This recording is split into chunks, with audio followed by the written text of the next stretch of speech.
এটা হচ্ছে শুধু পরিকল্পনা বলবো না, এটা বলাটা ভুল হবে, এটা হচ্ছে সুপরিকল্পিত।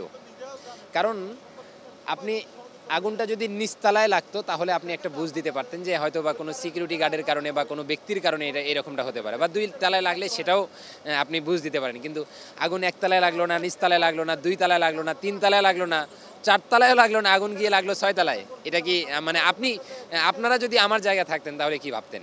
আর যেহেতু এত বড় একটা জায়গা, সবথেকে দুঃখজনক বিষয় হচ্ছে যে যেই জায়গা থেকে পুরো বাংলাদেশকে লিড দিচ্ছি আমরা, বা আমাদের সরকাররা যেই জায়গা থেকে পুরো বাংলাদেশকে লিড দিচ্ছে, সেই জায়গায় আগুন লাগার পরে আগুন নিভানোর মতো কোনো সিস্টেম তারা এখন পর্যন্ত আজ অবধি করেনি।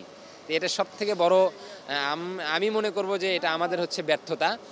ইভেন গতকালকে আমি একটা কথা আমার জায়গা থেকে স্পষ্ট ভাষায় আমি বলে দিচ্ছি, গতকালকে যেই সচিবরা এবং যারা এখানে দায়িত্বরত ছিল, গতকালকে যারা অফিস করে চলে গেছে, প্রত্যেকজনকে আইনের আওতায় আনতে হবে। প্রত্যেকজনকে জিজ্ঞাসাবাদের জন্য আইনের আওতায় যদি না আনে, তাহলে আমরা আবার জুলাইয়ের আন্দোলনে যেভাবে রাস্তায় সক্রিয় হয়ে গেছিলাম, আবারও আমরা কিন্তু এখনও রাস্তা থেকে যাইনি, আমরা এখনও কিন্তু রাস্তায় আছি বিধায় কিন্তু খবরটা শোনার সঙ্গে সঙ্গে চলে আসছি এখানে।